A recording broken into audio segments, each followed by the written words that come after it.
Excelentíssimo presidente da Academia Brasileira de Medicina de Reabilitação, professor Hilton Augusto Kó, digníssima professora Satiko Tomikawa Imamura, em nome de quem eu cumprimento a todos os membros eméritos da academia, excelentíssimo professor Araújo Leitão, nosso querido fundador da academia, digníssima acadêmica Isabel Maior, em nome de quem eu cumprimento os demais acadêmicos titulares e estimados confrades e confreiras, boa noite.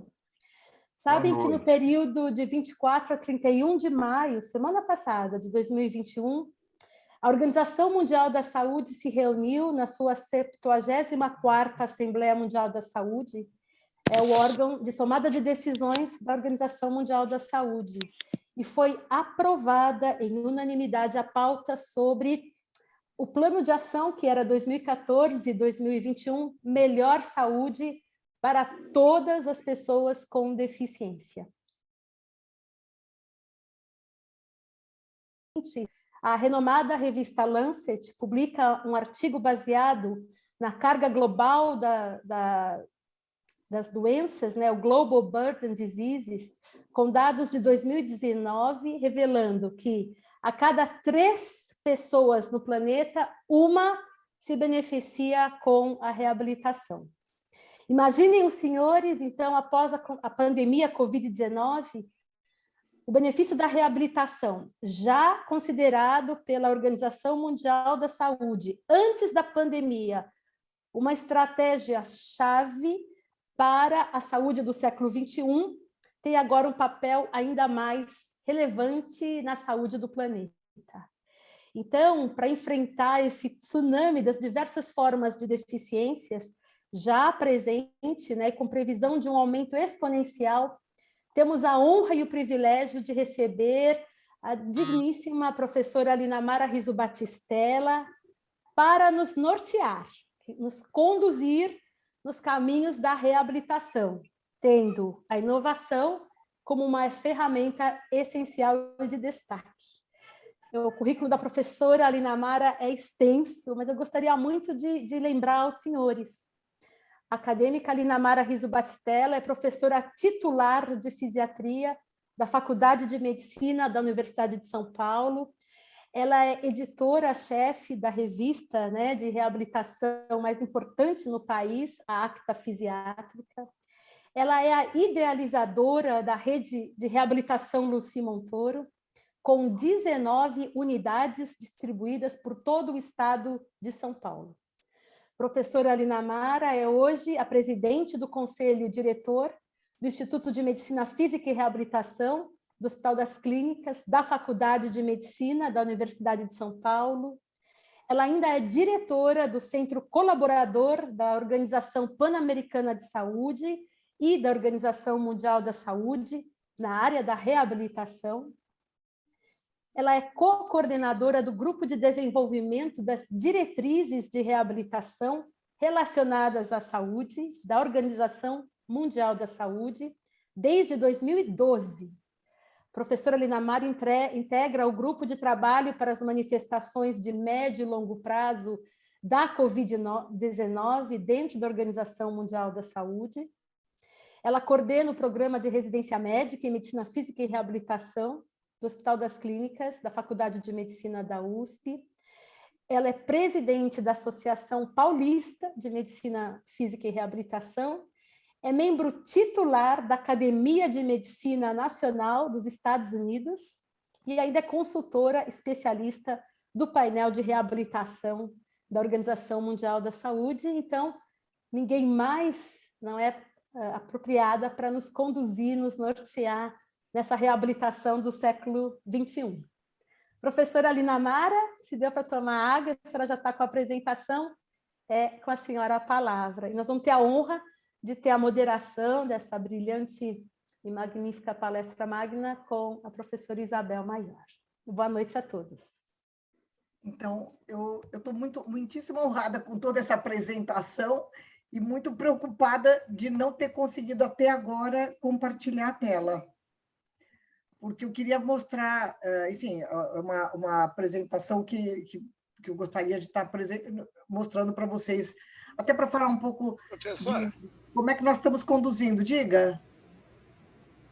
assim, a minha tela, ela não está toda preenchida, mas na parte de baixo, onde ela indica a Share possibilidade screen. do chat, do Isso, mas participante, aí tem os...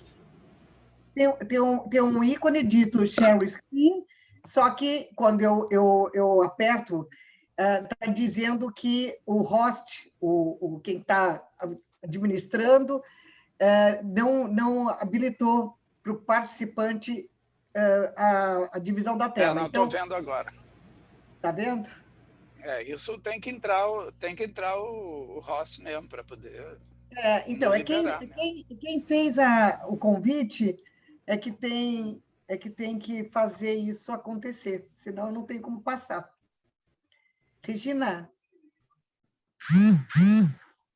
você consegue desabilitar? É um... Helena Amara. Alô? Oi, pode tentar agora, por favor? Vê se consegue. Uau, perfeito! Isso! Estava tendo um probleminha. Tá. Obrigada mesmo. Por favor, antes que Linamara comece, eu vou interferir um pouquinho. Eu vou pedir um favor. O sinal é muito ruim e está falhando muito. Possivelmente, se nós fechássemos as nossas câmeras, além da professora Linamara, que estaria fazendo a apresentação, a qualidade do sinal melhoraria muito. Eu agradeceria muito. Obrigado. Um grande abraço, Linamara. Obrigada, Padre Gil, prazer em vê-lo.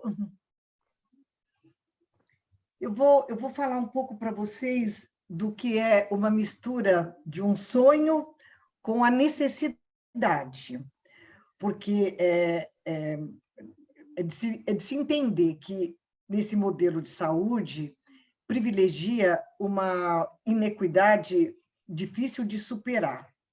Talvez o único caminho real para que a gente consiga atingir um nível ajustado de equidade, ou pelo menos reduzir as desigualdades, seja a inovação. E é sobre isso que eu queria conversar hoje com vocês, traduzir um pouco dos sonhos e das nossas esperanças, né? Quando a gente fala em inovação, a gente sempre pensa em coisas tão complicadas e às vezes tão distantes da nossa realidade, mas a inovação hoje ela está muito voltada para aquilo que a gente entende como a recuperação, prevenção, né? A prevenção primeiro. Se a gente olhar para a questão da reabilitação, uma reabilitação modular que vai entendendo as demandas do paciente, a gente tem que olhar muito para essas demandas do paciente, mas pensando também num modelo mais automatizado, onde o risco do erro possa ser muito reduzido. E essa é uma linha que vai nos levando em direção ao futuro. Pensando nesse público-alvo que nos enfim, né, que nos cerca e que tem desde lesões tão complexas como uma lesão medular, um AVC, até uma dor incapacitante que acaba reduzindo a sua possibilidade de inclusão, de convivência, de produção, de alegria, de bem-estar. No fundo, hoje, quando a gente fala em saúde, a gente está falando o tempo todo em bem-estar. E é por isso que a reabilitação assume uma importância tão grande para estimular a recuperação ampla, né? E aqui a gente está falando de músculos paralisados, porque tem um foco muito nisso, a promoção à saúde de uma maneira geral, melhorando a condição funcional como um todo, a mobilidade, que é o que nós sentimos que nos aproxima e nos leva em direção à sociedade, à produção, mas a gente não pode esquecer também a nossa necessidade de recreação, de lazer, de cultura e de entretenimento. Então, a gente pensa em coisas que são possíveis, né? O que é possível hoje e como é que a gente pode trabalhar uma experiência de 15 anos que nós temos em estimulação elétrica funcional, pensando em módulos ou em estratégias que possam significar um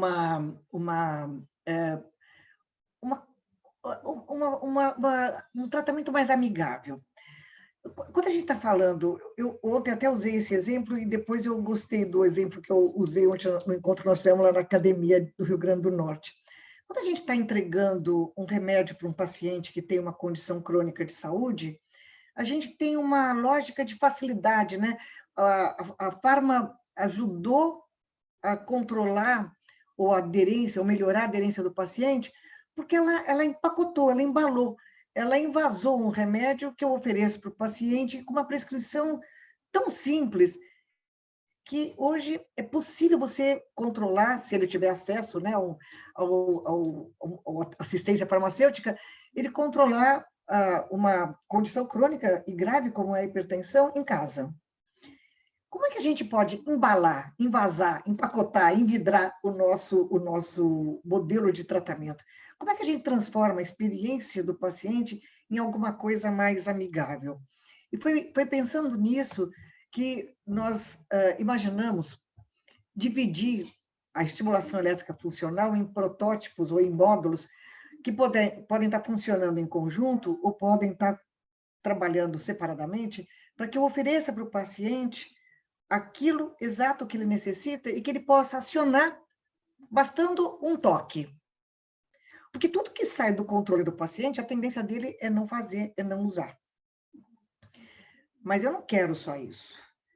Porque na medida que eu empresto o meu conhecimento empacotado, né, embrulhadinho para o paciente, eu preciso ter certeza do retorno dessa informação. Eu quero mais do que construir um modelo amigável, que é fundamental. Eu quero garantir que esse modelo esteja conectado a uma força extraterrena, uma plataforma, a um sistema de controle, que eu, da minha casa, possa ajustar os parâmetros do aparelho, mas, mais do que isso, eu possa saber como foi a utilização. O que nos afasta hoje do doente é esse gap de usabilidade. Eu quando dou um remédio e explico para o paciente, ele está senhor do processo e ele tem uma condição de usabilidade que deixa ele muito estimulado. Nós queremos levar essa experiência, mas eu quero de longe controlar. Da mesma maneira que o paciente, né? Antigamente a gente fazia isso, traz a caixa, traz o vidro, para a gente contar quantas pílulas, quantas dragas tomou, ou a gente pergunta, mas tomou a cartelinha inteira? Eu quero saber quanto ele fez. Porque se eu souber quanto ele fez, eu vou saber se aquele estímulo foi adequado para melhorar o controle motor. E eu não vou medir isso só com informação ou com aquilo que eu registrei na minha plataforma, que daqui a pouco eu vou falar sobre ela. Eu vou fazer uma avaliação desse controle motor, da melhora do controle motor, com algumas possibilidades hoje, alguns registros neurofisiológicos que também precisam estar dentro desse mesmo modelo de avaliação e de registro do tratamento do paciente. Então, essa é uma primeira possibilidade. Quando eu olho para tudo que nós trabalhamos, né, no modelo de atendimento ao paciente, eu sempre é uma busca que não é nossa, é de toda a área da saúde. Os marcadores, os biomarcadores, né, que me ajudam a tomar uma decisão. O paciente está com febre. Eu dou um remédio e eu tenho um dado claro, que é a melhora dele, deixou de transpirar, está respirando melhor. E eu tenho um marcador direto, que é a medida da temperatura.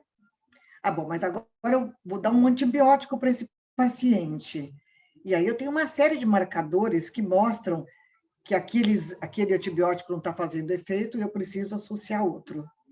Como é que eu posso buscar marcadores biológicos para a tomada da decisão? Então, a gente tem feito uma série de trabalhos usando o FDIS, usando o eletroencefalograma, e a gente tem conseguido detectar marcadores que estão nos trazendo a certeza de que aquele estímulo está sendo útil e que é um preditor da melhora ou do ganho funcional. Mas essa é uma conversa que fica entre nós, né? Não dá para você levar isso para um modelo de equidade, que seria eu ter essa mesma possibilidade na atenção básica. Como é que eu sei? Por que eu vou dizer, olha, tenho certeza que se ele tomar este remédio, ele vai ficar bem. Tenho certeza que se ele fizer esse exercício, ele continua bem. Seria uma segunda vantagem. Bom, eu tenho alguns pacotes de tratamento. Eu sei que, por exemplo, para dor, se eu usar um alongamento, vai melhorar. Mas eu preciso ter certeza que aquilo que eu estou chamando de uma indicação consolidada funciona para todo mundo. Eu preciso ter algumas reservas para entender como é que eu faço essa automação dentro de um protocolo. E a gente volta daqui a pouco sobre isso. Bom, tudo isso nós estamos falando num cenário de muita restrição e poucos recursos humanos. Mas sabe o que é também? Os pacientes, às vezes, quando a gente fala em equipe multidisciplinar, eles ficam um pouco constrangidos, né? É difícil, às vezes, você, de novo, expor a sua dor, tudo de novo para o outro profissional. E falta mesmo, às vezes, uma boa integração da equipe. Uma das coisas que nós aprendemos nesse trabalho, que a Marta teve um papel importantíssimo da confecção dos guidelines, das diretrizes de reabilitação, foi o que é ser uma atividade multidisciplinar.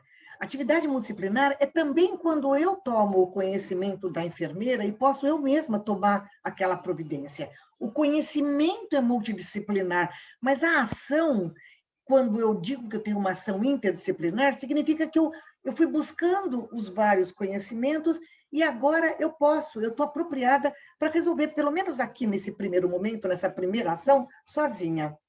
E é isso que vai fazer diferença no mundo da saúde e nesse mundo que nós estamos vendo, onde a gente vive mais, somos muitos, vivemos muitos anos e queremos desfrutar de tudo que a vida pode nos oferecer. Então, a gente precisa garantir uma palavrinha-chave que se chama funcionalidade, que é a melhor expressão da saúde. Bom, claro que quando eu estou falando de tudo isso, eu estou dizendo também que se eu tenho mais automação e se eu reduzo o número de pessoas que abordam o meu paciente, eu diretamente impacto, por exemplo, nos equipamentos de proteção individual, que foi o que a gente viu agora, na época do Covid. Mas teve uma série de outras coisas em termos de material e insumo que eu uso para trabalhar. Bom, eu estou protegendo a equipe e o paciente, né? Porque eu tenho menos risco de contatos. E tenho mais segurança quando eu estou pensando num paciente de longa duração e, às vezes, com uma condição muito frágil. Para a gente fazer tudo isso, a gente precisa ter uma plataforma que reúna todas as condições, todas as informações de avaliação e tratamento e que ela possa comparar, fazer uma correlação bastante sofisticada e com uma quantidade de dados tão grande que ela começa a descobrir, ela levanta qual é o sinal biológico ou a intervenção que realmente tem peso naquele paciente, naquele tratamento, daquela demanda que o paciente nos trouxe. E aí, claro, eu vou começar a ter uma decisão baseada não apenas na minha observação, e a observação do médico é sempre muito importante, mas eu vou ter uma decisão baseada num conjunto de informações que vão direcionar o meu raciocínio. Eu vou ter uma base de dados para fazer a minha evidência científica. Então, quando nós começamos a pensar numa grande plataforma e que acabou ficando com o nome Lucie.io, a ideia era ter todos os dados dos nossos prontuários, multidisciplinar, que já é um conjunto enorme de dados, trazer todas as informações de cada abordagem terapêutica e conseguir construir, pela inteligência artificial, uma base de dados que nos desse a de uma decisão a partir dos algoritmos que vão sendo rodados. E dava para fazer isso com um conjunto de informações grande que nós temos dos pacientes com AVC. Uma história de 20 anos que a gente vai criando os templates, as padronizações de registro. Você pode até não padronizar todas as intervenções, mas você padroniza os registros e você vai conseguindo ter uma base de dados.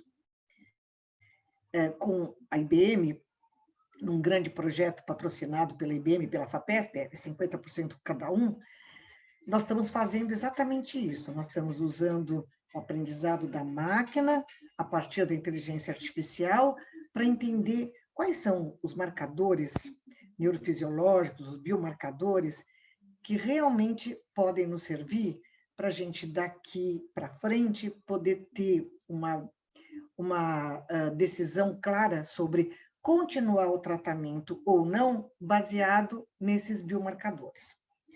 Todos nós temos perspectivas de melhora, e o médico tem sempre uma torcida grande com o paciente, e muitas vezes a gente não consegue separar muito por que esse paciente foi tão bem tinha uma lesão até mais complexa, e foi tão bem, e esse aqui que parecia que ia tão bem, parou, e não alcançou o potencial que eu pensei, que eu imaginei para ele. E aí a gente descobre que são estímulos diferentes, abordagens diferentes, tratamentos diferentes que podem gerar um resultado mais eficiente. Bom, mas se eu tenho aqui 300 coisas para escolher, como é que eu estou falando? Que decisão difícil. Se eu soubesse o que vai ser melhor para o paciente, eu poderia acertar mais. Mas para eu saber o que vai ser melhor para o paciente, eu preciso dessa base de dados. Então, essa é uma premissa de um projeto que nós estamos levando a termo e que a gente espera que daqui a 2 ou 3 anos a gente tenha respostas muito concretas. Porque a saúde, ela sofreu um abalo enorme, né? Todos nós, com essa doença. A pandemia colocou no nosso colo, de frente dos nossos olhos, a nossa incapacidade de resolver uma questão crucial de uma doença pela forma imensamente grande e rápida como ela foi entrando nas nossas casas, nas nossas famílias, nos nossos pacientes. É impressionante a velocidade de propagação. E quando a gente descobre alguma coisa, aparece logo uma outra variante que não responde do mesmo jeito. A dificuldade que a gente tem de receber a informação. Então, desde há muito tempo, a saúde vinha precisando de novas ferramentas para poder ter respostas rápidas. E a conectividade, é o que se apresenta hoje como uma ferramenta poderosa para a gente poder começar a pensar em responder essas perguntas. E ela vai unindo a oferta de informações do mundo analógico, do nosso mundo, transportando isso para o mundo digital, onde eu tenho uma visão ampla de como todas as pessoas que tiveram uma hemiplegia direita e que moram no Grajaú se comportaram.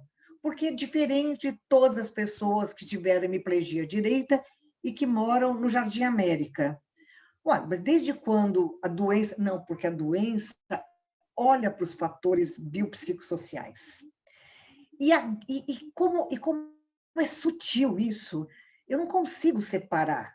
Mas aí eu olho para o CEP e vejo que todo mundo que teve AVC no Grajaú teve um desfecho pior.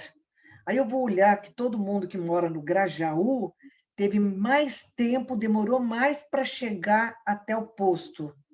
E aí, quando eu vou olhar por que é que ele levou mais tempo para chegar, é porque a violência local, a dificuldade da pessoa se mobilizar à noite sozinha, impediu que chegasse na hora certa, mesmo tendo o recurso de saúde. Mas eu podia piorar a história. Ele chegou no recurso de saúde, mas o recurso de saúde não estava preparado para atendê-lo. Como é que eu mensuro essas questões e eu começo a medir este impacto para construir uma lógica, porque tecnicamente nós já sabemos disso, mas na hora que eu não tenho a medida objetiva, eu não consigo construir o argumento para fazer a mudança com a rapidez que se exige nisso. Então, essa é uma das questões da conectividade. A segunda, e a gente pode dar 1 bilhão de exemplos aqui, é que, de repente, eu tenho um paciente frágil, mas que está levando a sua vida com a energia que ele tem, e, de repente, ele mesmo não percebe que está tendo uma arritmia.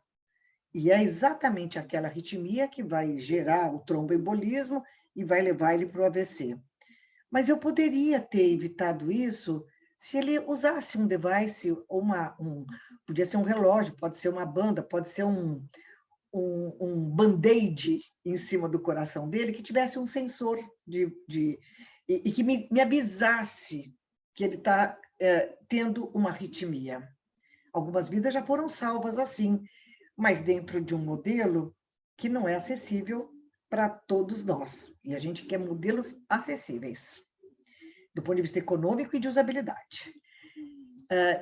Então, essa lógica de como a gente vai pensando nessa construção nova, desse projeto novo da saúde, vai de novo falando com essa plataforma, que será uma referência para nós irmos aprimorando o nosso modelo de atendimento. Porque ela vai integrar múltiplos equipamentos, e eu vou saber qual é o equipamento que fez diferença para aquele paciente.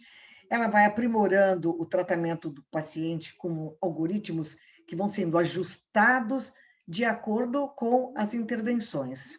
E essa integração vai fazendo com que todos os serviços estejam associados e que eu tenha uma resposta clara de quem é esse paciente. Quais foram os recursos, digamos, de intervenção e quais foram os recursos que deram realmente certo. Então, no nosso Inova Reab, que é o nosso laboratório, a gente tem um InLab dentro do Hospital das Clínicas, que é um modelo de inovação, e nós, dentro do InLab, nós temos o InReab. Nós estamos olhando para uma maturidade das nossas intervenções baseado num sistema informatizado, conectado. Não é só a informatização, eu preciso de uma conectividade, é observação naturalística em tempo real. Uma coisa é o paciente chega e eu avalio, vejo a dificuldade de marcha, a outra é ele ter um device ou ter um sistema que vai monitorando a marcha dele, a dificuldade de movimento, a frequência cardíaca, a oxigenação ao longo do dia, até para eu entender em que momentos e com qual estímulo aquilo piora ou aquilo fica bem.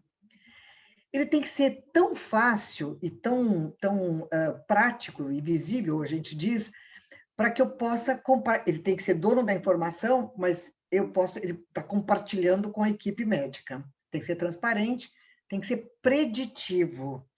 Porque medicina de precisão, a primeira coisa que pede é que seja preditivo. A gente tem muita informação, mas a gente não é capaz de usar essas informações em tempo real. E claro que não é tudo para todo mundo, por isso tem que ser prescritivo, porque eu preciso saber exatamente o que eu preciso colocar como sensor, como um monitoramento para melhorar o tratamento do paciente. Então, nós estamos falando de tecnologias habilitadoras. É um novo mundo, onde, a despeito de uma nuvem que conecta todas as informações, eu tenho sensores que captam e eu tenho uma inteligência desse lado que avalia. E isso é a medicina do futuro.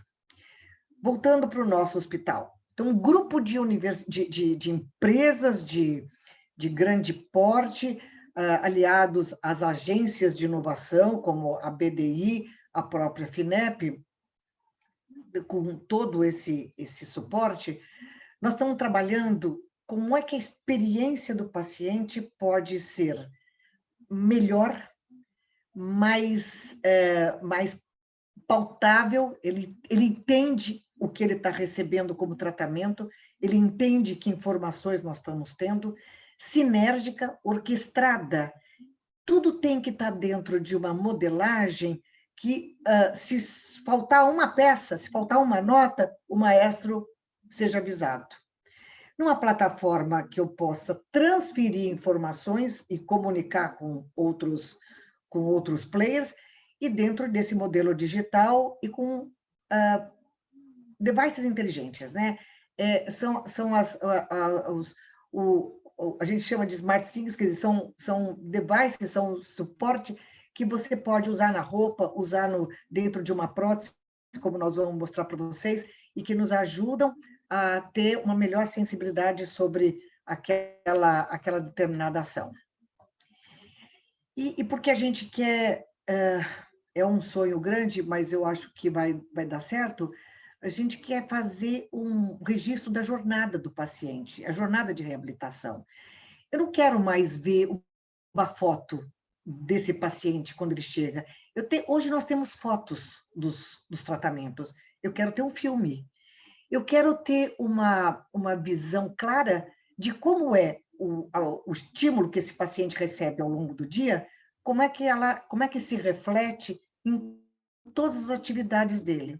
Porque só assim, e pensando nessa lógica da conexão e da reabilitação, é que eu vou poder ajustar os parâmetros. Porque você não precisa usar tudo que você tem o tempo todo. E a pessoa que está vivendo a deficiência e recebendo um equipamento para ajudar também. No melhor dos mundos, seria uma cadeira motorizada, onde ele pudesse, isso já existe, né? Ele pudesse alternativamente usar a propulsão e usar a automação da cadeira. Mas eu quero saber quanto. Se eu souber quanto ele fez de esforço próprio e quanto ele precisou, ou quanto foi o deslocamento assistivo, eu começo a entender aonde que eu preciso reforçar o tratamento que eu estou oferecendo para o paciente. E isso não pode ser tão complicado que ele precise digitar, mandar, porque isso ele não vai fazer. Precisa ser um registro que a gente chama naturalístico, é um trabalho observacional naturalístico. Ele está mandando informações o tempo todo, e a máquina, a plataforma, tem a capacidade de registrar exatamente nos intervalos e no formato que o profissional escolheu. Então, esse é um objetivo super ambicioso. E não é um objetivo para um serviço ou para uma pessoa, é um objetivo para uma especialidade. Hoje teve um webinar muito interessante falando sobre o impacto econômico do Covid na sociedade, na saúde, na competitividade. E claro, isso mostra claramente, isso traz para nós a necessidade da gente pensar, primeiro pensar que se o outro estiver em risco, nós também estamos, nós precisamos cuidar de todo mundo.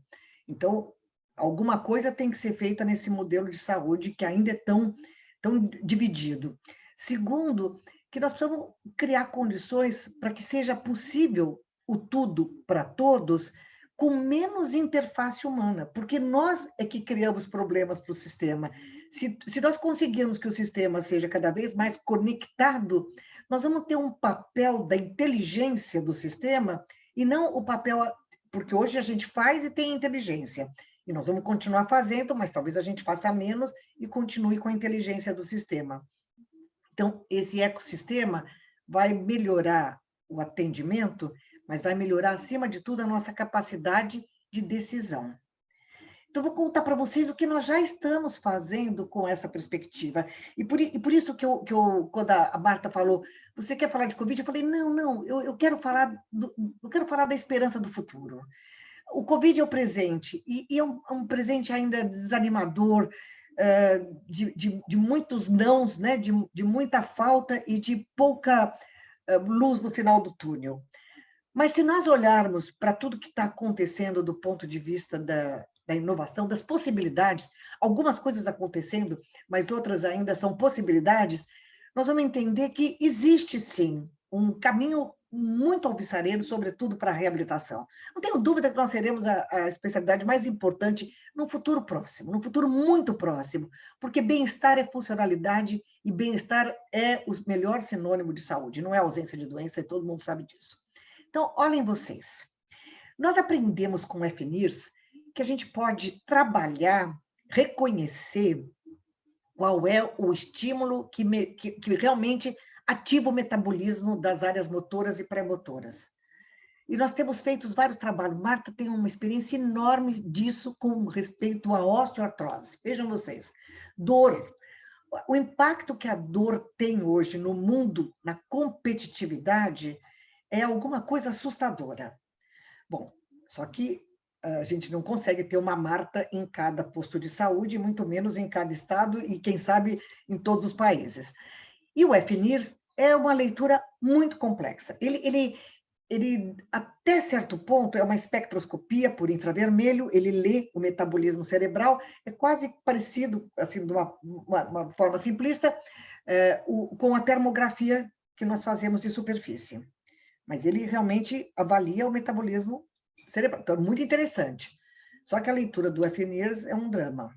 Então, você precisa quase que um cientista para cada paciente. Então, nós estamos trabalhando com o MIT e, naturalmente, com a USP para construir um modelo de automação. Porque o FNIRS é barato, ele é absolutamente isento de risco, porque eu uso luz infravermelha, não tenho radiação, não tenho nada.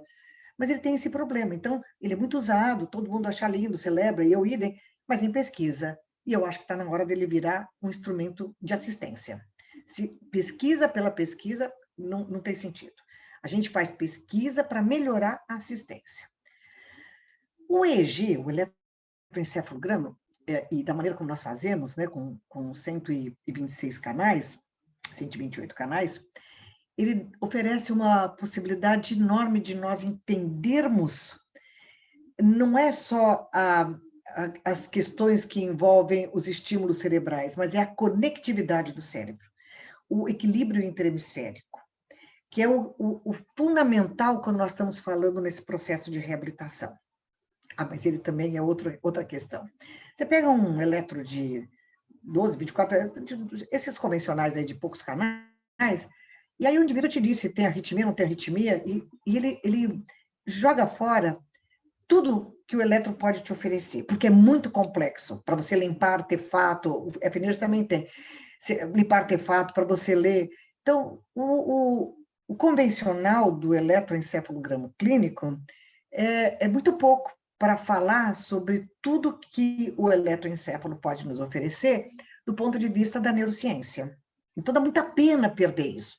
Então, nós criamos um projeto que já tem 4 anos e que faz uma leitura de 128 canais. Mas e para ler isso, hein? Vai para Harvard, volta de Harvard, não, é um drama.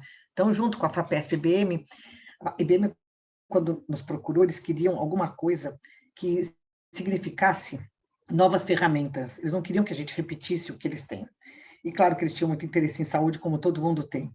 E aí nós escolhemos trabalhar a leitura, automatizar a leitura do EEG, com essa lógica, identificando, inclusive, eu vou dizer para vocês qual é a minha perspectiva, que daqui 5 anos, quando a gente pedir um EEG, a gente vai pedir um EEG localizado, faz aí na área pré-motora. Porque nós vamos entender melhor o que eu quero ver com o EEG. Mas, por enquanto, tem 3 grupos trabalhando, e cada reunião é um exercício, para mim, imenso, porque é muita coisa que eu não domino, que eu não conheço. Mas eu vejo aquela moçada tão animada e eu sinto que nós já demos o primeiro passo. Já fizemos um software que limpa o EEG, porque o EEG vem com muito artefato. Isso levava muito tempo. Então, esse primeiro passo já foi dado e o ânimo continua e tem um bom financiamento, então acho que nós vamos conseguir. É uma lógica de que se tudo der certo, eu posso monitorar o paciente à distância, né? Um paciente que tem risco, de uma criança que tem risco de uma convulsão e que pode até se afogar em função da convulsão, você pode monitorar à distância, como o FNIRS também. Quando a gente fala em prótese, Nós estamos vivendo um mundo de muita tecnologia, mas nesse modelo das próteses, nós estamos parados há alguns anos. Eu acho que melhorou o designer, melhorou um pouquinho o material ainda não é o que eu esperaria, e melhorou o sistema de articulação e de acomodação, mas não a experiência do usuário. A menos que sejam aquelas próteses para indivíduos muito treinados, esportistas.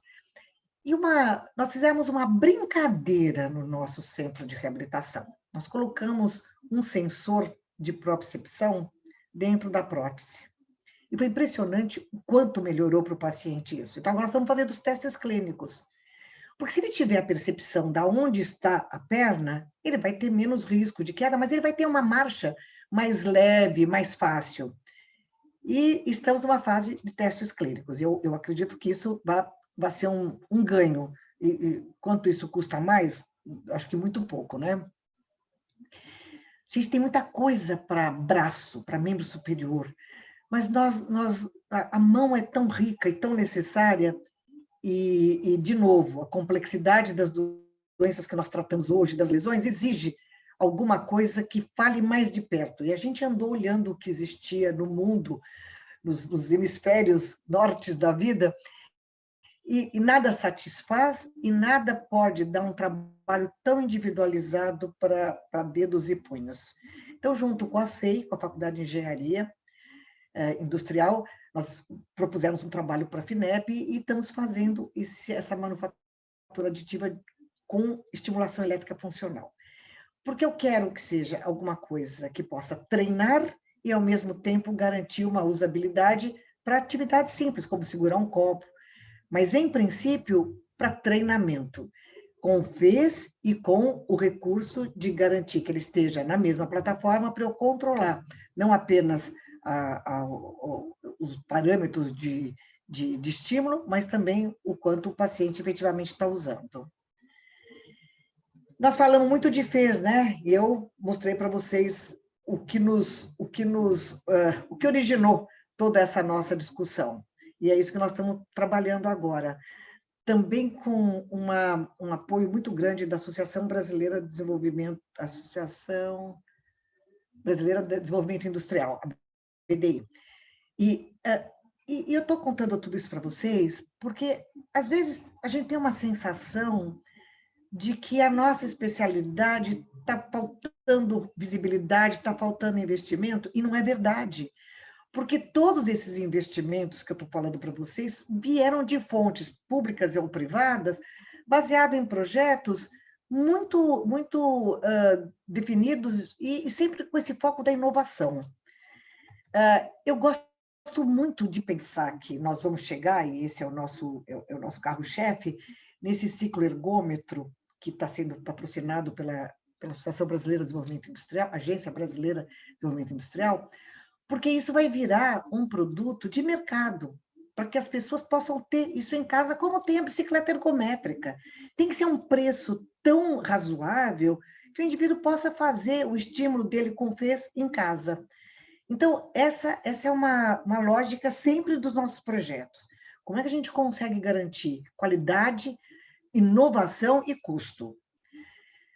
Nós aprendemos muito aqui na pandemia, com teleatendimento, e sofremos um pouco no começo, e hoje eu tenho certeza que isso entrou para ficar, a questão de como é que a gente faz o monitoramento remoto. Então, você tem um relógio, que é fantástico, mas que custa, né, o preço do dedo, né, o preço de um braço, para você monitorar frequência cardíaca, frequência respiratória, para monitorar o sono, e agora a glicemia. E a oxigenação. Então, ele faz a saturação do oxigênio. Então, nós estamos trabalhando com eles, primeiro, para dar credibilidade clínica. Então, nós estamos vendo se os ajustes são reais. Segundo, para construir um formato que possa significar que a pessoa receba, não este relógio, mas uma coisa parecida com esse device, um wearable, que ele vai colocar aqui no punho e vai conseguir, enfim, trabalhar, viver, pelo custo do que é um medicamento. E com o apoio deles, quem sabe a gente chegue lá. Aqui eu estou contando só para vocês essa possibilidade dessa propriocepção, E eu queria, por último, contar... por último, não, ainda tem algumas coisinhas para contar para vocês. Eu queria falar um pouco sobre o que a pandemia nos trouxe de complicações adicionais num campo onde já existia bastante e pouca intervenção, que foram as escaras. Então, nós fizemos, o primeiro movimento foi melhorar o sistema por conta da pronação, melhorar o sistema de apoio. Então, a FOM, uma empresa grande do mercado, nos ajudou, construímos uma modelagem muito interessante para as almofadas, para as cunhas, e isso melhorou um pouco, mas os pacientes que saem hoje do hospital saem com bastante lesão de pele, mas já para nós não tinha novidade, já tinha o lesado medular. Só que nós estamos vendo um mundo de grandes sentadores, e esse mundo vai ficar, porque nós vamos continuar com home office, plataforma, aula à distância, todo mundo aprendeu e tecnicamente faz sentido.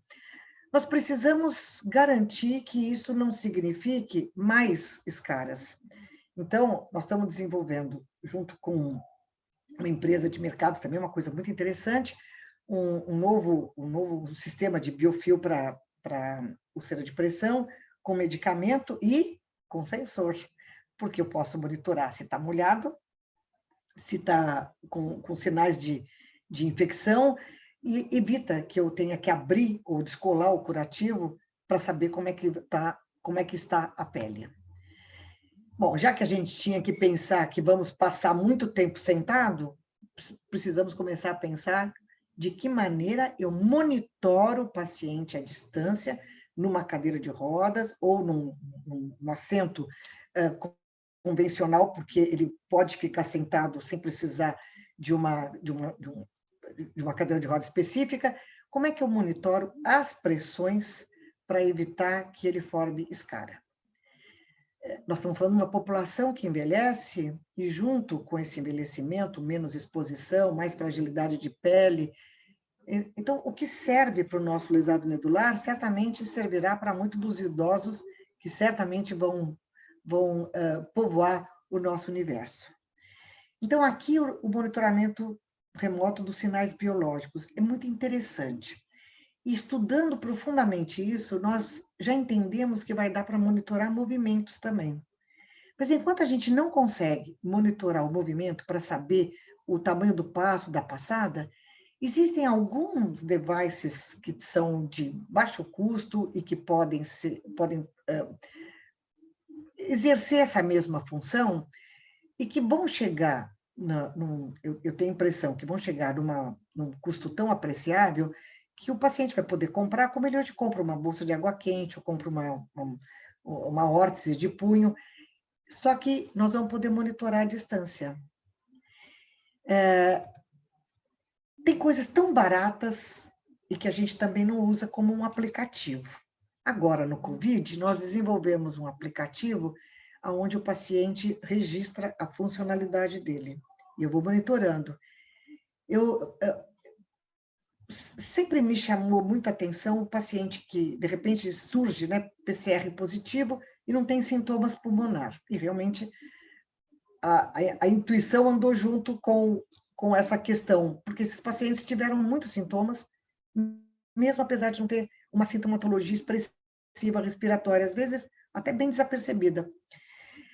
Monitorar a funcionalidade e com sistema simples, né? A MIF, Eurocall, e agora a gente tem a pós-Covid funcional status, quer dizer, Escape, tem muita coisa fácil para a gente poder monitorar o paciente e evitar que ele ligue ou que ele fique apreensivo. De novo, nada de ficar aplicando e mandando, não. Na hora que ele aperta no celular, que ele baixou e define o status funcional dele, eu já recebi isso na plataforma. E eu vou controlando esse paciente. Isso foi muito interessante nessa fase do COVID. E eu também acho que não vai acabar, porque para dor crônica isso vai funcionar muito bem. Então, era isso que eu queria contar para vocês. Como nós, dentro do Hospital das Clínicas, no Inova HC, e agora no uma parte do Inova HC e o Inova Inreia, como é que o Instituto e todo o nosso grupo trabalhou nessa vertente para garantir esse novo modelo, que é a reabilitação 4.0. onde a gente possa construir, pensar, imaginar devices ou aproveitar os que existem, monitorar o paciente remotamente, mas monitorar o tratamento dos pacientes no centro de reabilitação. É evidente que ninguém marca tudo que está fazendo. De repente, eu conheci como é que foi a saturação do oxigênio durante o exercício, mas eu conheci também a variação da frequência, a quantidade de movimentos, o tempo que ele ficou num determinado equipamento de forma automática. E, com isso, nós irmos aprimorando o sistema de informações e o retorno disso na forma de orientação, de cuidados, de tratamento para o paciente. Eu entendo que esse é o nosso on-board, é o nosso processo de governança dentro do tratamento, é a gestão da assistência. Mas não é uma gestão de quantos equipamentos eu tenho ou de quantas pessoas estão lá. É a gestão do processo assistencial traduzido na forma de sinais, marcadores, biomarcadores, evidências que nos permitam trabalhar melhor a vida desses pacientes. E eu gosto muito dessa frase, porque todo mundo fala, mas essa coisa... Não, mas nós já vivemos conectados. Isso está sendo nosso... A gente vive o dia inteiro com celular e telefone, manda mensagem, liga. Quer dizer, nós estamos conectados o tempo todo. E por que não o paciente? E por que não com o paciente? Eu acho que esse mundo vai ficar melhor se nós entendermos que eles são donos do tratamento. No futuro que eu ainda quero ver, vai existir o Personal Health Record. É dele. E ele vai dar uma senha para o médico ver o histórico dele. E ele vai escolher não dizer para o ginecologista que ele está fazendo tratamento psiquiátrico. Então, ele dá a chave para o ginecologista marcar todos os exames, mas não para ler o que os exames do outro médico disseram. Nesse momento, nós vamos ter realmente um mundo saudável. Obrigada. Obrigada mesmo. Tomara que vocês não tenham dormido com essa falação toda.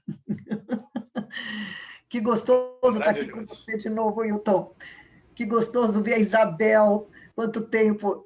Eu falo, a gente não se vê mais porque não liga a plataforma, porque é só ligar a plataforma, estamos todos lá. E que delícia ver o professor Araújo Leitão aqui, até agora, ouvindo todas essas bobagens que eu falo aí e que eu sonho. E a gente tem que sonhar, porque é o único jeito de continuar. Verdade. Eu achei maravilhoso. Obrigada. Maravilhoso, né? Eu também já estou me sentindo nesse futuro da reabilitação, que pensamos futuro, mas já é presente, não é, professora? Com toda a sua visão e capacidade de realizar. Parabéns. Não, time, isso é uma coisa que a reabilitação nos dá, né? Ela mostra a força do time. E aí, com o time, é fácil ganhar campeonato, né? Professora Isabel, então, nós temos a honra, né, de ter a presença da senhora hoje, moderando essa palestra que realmente nos elevou a todos com esperança e com muita fé de que vamos viver esse sonho, não é mesmo, professora? Como uma realidade e num futuro próximo. E como um grupo, né? Com toda certeza, doutora Marta Imamura, fico muito feliz de estar aqui com todos, de ter a oportunidade de mais uma vez ouvir Lina Mara, nos trazendo não só conhecimento, mas trazendo essa energia para que as coisas de fato aconteçam e possam mudar. Eu acho que é isso que talvez seja o principal dos sonhos que a Lina Mara sempre apresenta, seja como coordenadora, seja como secretária, que já foi no estado de São Paulo, seja como colega, seja numa mera palestra virtual ou presencial, tantas que eu tive a oportunidade de assistir, e é isso que cada um de nós gosta de ver. É a possibilidade de ver uma inovação que seja capaz de trazer humanidade para as pessoas, porque é a inovação pensando na funcionalidade e, portanto, no bem-estar, que foram as suas palavras finais, né, Linamara? O bem-estar, a saúde e o bem-estar das pessoas. Eu acho até que o paciente vai ser tão bonzinho que ele vai deixar compartilhar a informação de um com o outro. O paciente normalmente é muito bonzinho, quando a equipe é boa para ele também, e Ele quando sabe lhe traz benefícios, né? Os pacientes são as pessoas mais inteligentes que eu já encontrei no mundo, porque são eles que nos ensinam dia a dia. E o fato de nós podermos pensar hoje na tecnologia como uma ferramenta, não de atraso, muito pelo contrário, uma ferramenta de impulso da reabilitação. Mas sempre, em todos os momentos, a palavra, em inglês, affordable, né? Quer dizer, que seja viável do ponto de vista das economias, especialmente da economia e do, digamos, do perfil socioeconômico da população de pessoas, não pessoas só pessoas com deficiência, porque quando nós falamos de reabilitação, nós não falamos de qualquer pessoa, em alguns momentos de sua vida, durante toda a vida, ou não. O que é importante é pensar em algo que seja viável para a maioria, que seja acessível, que seja possível de estar disponível para a população. Isso não é tão simples assim. Eu acho que talvez esse seja um dos pontos principais, porque é preciso que a gente pense na tecnologia, nas plataformas, na pesquisa. A pesquisa habitualmente é algo que tem que haver um investimento que naquele momento pode não ser imediatamente transformado em retorno, mas para isso existe pesquisa. Pesquisa é para isso. Precisa de recurso a fundo perdido, talvez, inicialmente. Isso nós temos que manter como uma proposta. Não sei se alguns de vocês tiveram a oportunidade de assistir a um pouco da fala da colega Luana, que foi hoje depoente na CPI, e é uma pessoa brilhante, brilhante como ser humano, brilhante como profissional de saúde, brilhante como infectologista e brilhante como ministra da Saúde, que todos nós gostaríamos também de tê-la, ou tê-la como membro da equipe da doutora Linamara, ministra da Saúde, que nós aqui já falamos tantas outras vezes, né? E não vejo nenhum mal nisso. Ou então botamos o doutor Hilton Kopp primeiro, nosso presidente, como ministro da Saúde, tendo em sua equipe tanto a doutora Linamara como a doutora Luana, infectologista, que hoje se apresentou. E eu quero, antes de continuar, cumprimentar mais uma vez, e agora publicamente, o professor Araújo Leitão, nosso mestre, fundador, cumprimentar a professora Satiko Imamura, querida professora também da USP, e obviamente, cumprimentar o nosso presidente e amigo da UFRJ, colega, doutor Hilton Kopp. Então, tudo isso nos traz a visão de que a saúde depende do conhecimento que nós possamos colocar à disposição das pessoas, das equipes. E trabalhar em equipe, todo mundo já sabe que não é algo fácil. Trabalhar em equipe significa montar uma equipe primeiro. E depois de montar essa equipe, fazer com que ela consiga trabalhar de uma maneira que eu diria... azeitada é uma palavra simples, mas seria exatamente isso, seria aquela equipe que consegue embarcar em sonhos e em presentes também, né, em atuação presente, de modo a que a gente consiga evoluir. E nós conhecemos a reabilitação há 40 anos, quer dizer, eu, no caso, Linamara, não vou dizer, você não é dessa geração, não, você é bem jovem. Mas a minha geração, a mais antiga, e a mais antiga ainda, conhece há mais de 40 anos a reabilitação. E se nós continuarmos pensando que a reabilitação melhor era do nosso tempo, é porque não evoluiu.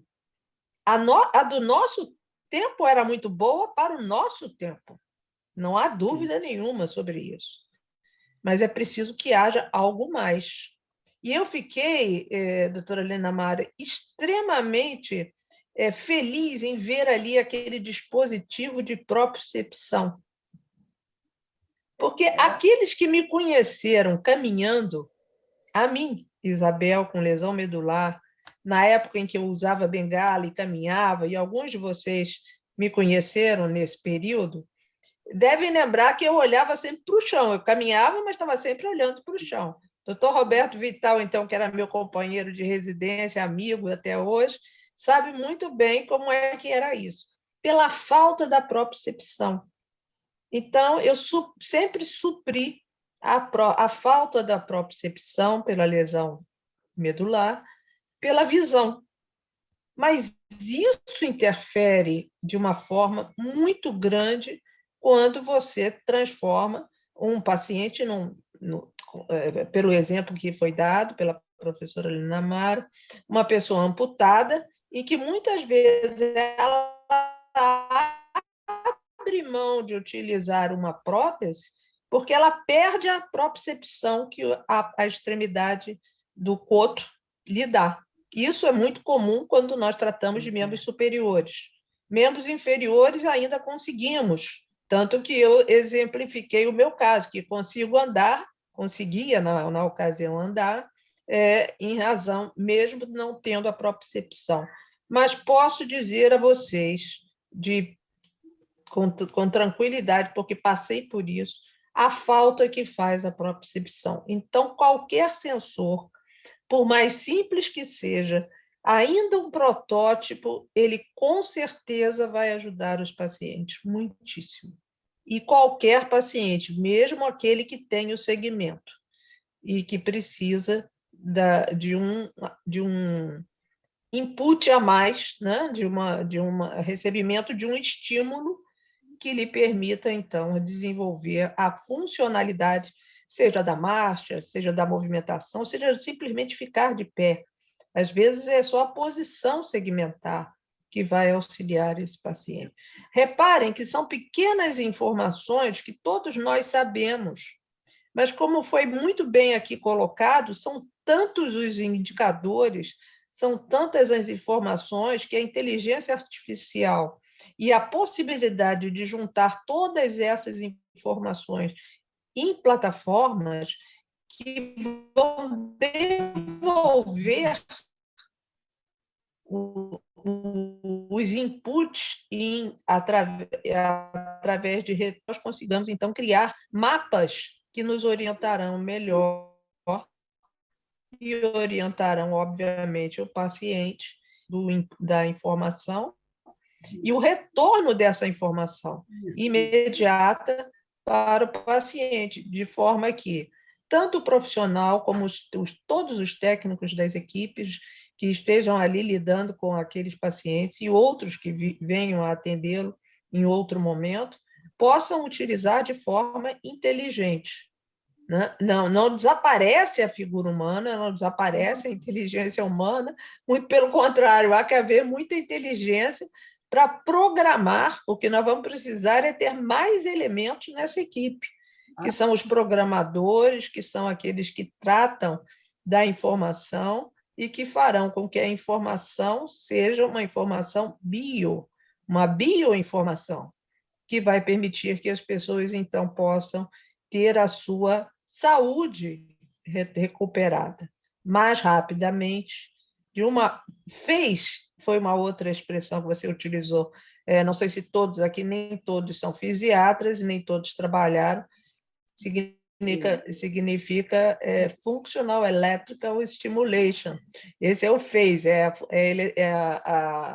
a função elétrica, quando essa função entre o nervo e o músculo não estão conectadas adequadamente, e que nós conseguimos, então, estimular a musculatura de forma a recuperá-la mais rapidamente. Nas lesões incompletas, isso é maravilhoso, porque nós aceleramos a recuperação de forma antes não possível, né?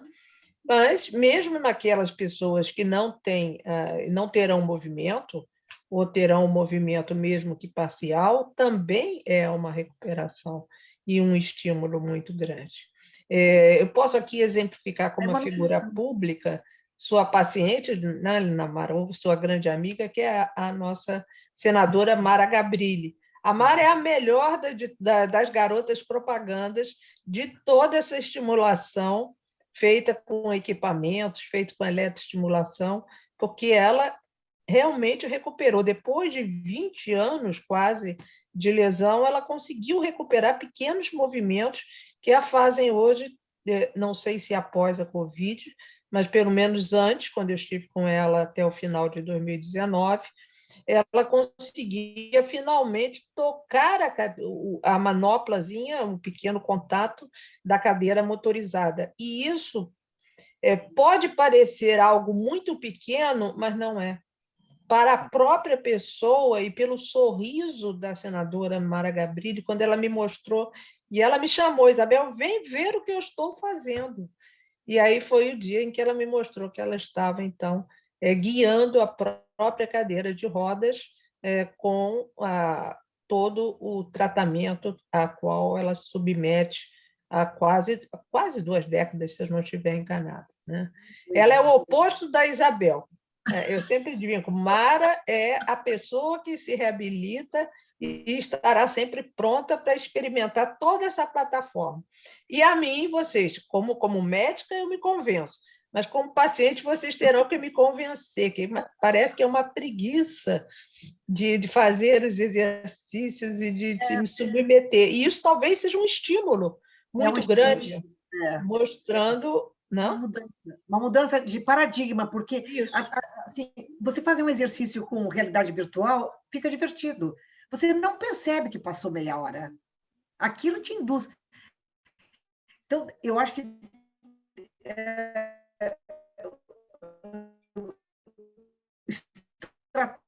estratégias que... Eu não queria trazer de novo, até porque vocês já viram, mas a área robótica que nós temos hoje, é impossível não gostar de exercício, porque ficou lúdico. Não, e as crianças, né? O que as crianças recuperam com reabilitação quando tem uma interface de contato através da digitalização e da informática, é algo assim totalmente... É o mundo delas. Como é que elas podem sair desse mundo para fazer exercício no mundo analógico? Não dá, não tem como. Não tem como. Então, eu acho que é o sonho transformado em realidade. É aproveitar o que está aí, é aproveitar aquilo que nós não tivemos no passado, mas que podemos ter, talvez, em pequenas doses, no momento. É difícil imaginar isso para o Brasil como um todo, porque nós não temos ainda, e talvez aqui um dia nós tenhamos que voltar a discutir aquilo que a nossa geração discutiu no passado, quando montamos a coordenação de reabilitação no Ministério da Saúde. Nós vamos ter que recuperar essa coordenação. Essa coordenação hoje, perdoe-me, eu sei que... Doutor Hilton, me perdoe, eu sei que não se pode falar de política, mas nós estamos falando aqui de medicina de reabilitação, que nesse momento não está sendo levada a sério no Ministério da Saúde, porque não temos uma coordenação atuante. Não sabemos sequer qual é a proposta. Então, isso faz parte das nossas obrigações, se nós quisermos ver todo esse futuro lançado e acessível, disponível para a maior parte dos brasileiros.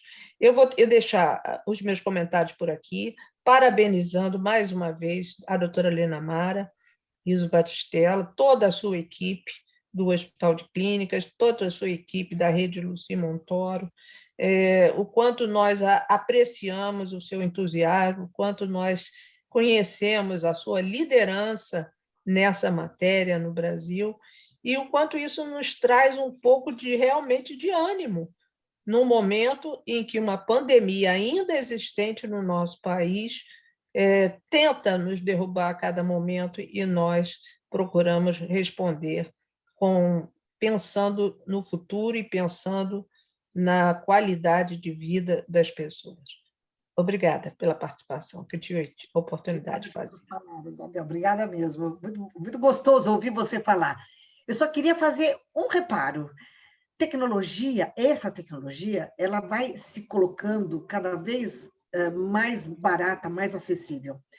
Quando o Serra, na época ministro, candidato já, se ele tivesse feito a campanha dele com o celular na orelha, ele teria mostrado a capacidade que ele e o Sérgio Mota tiveram de transformar o país, o mundo da telefonia. E essa tecnologia, que naquele momento parecia uma coisa tão difícil, ela hoje é altamente acessível. Quando você olha tudo que tem dentro de um celular e de um telefone, e de um relógio, é quase tudo que a gente precisa para monitorar, fazer o monitoramento remoto. Então, não vai ser caro. Isso até porque, para mim, é ponto de honra. A gente tem que trabalhar pensando em custo. Porque a tecnologia é a única coisa que pode garantir que a gente chegue em todos os rincões mais distantes e consiga levar o conhecimento.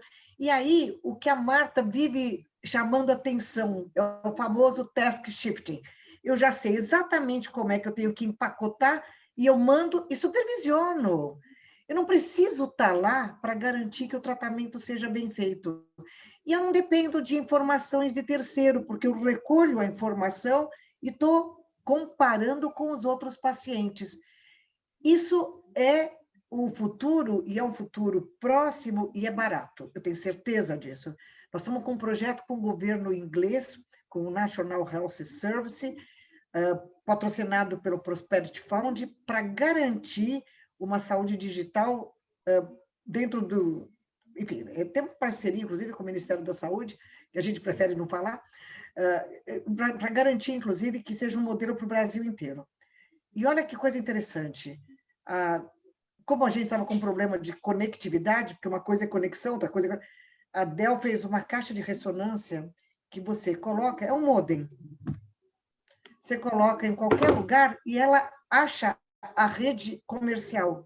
Então, se o posto de saúde não tem rede, não tem mais problema. E na hora que ela trafega por uma rede comercial, não está custando, porque o acordo é exatamente esse. Entra na contrapartida dos fundos universais de telecomunicação. Então, eu acho que são soluções que estão batendo na nossa porta.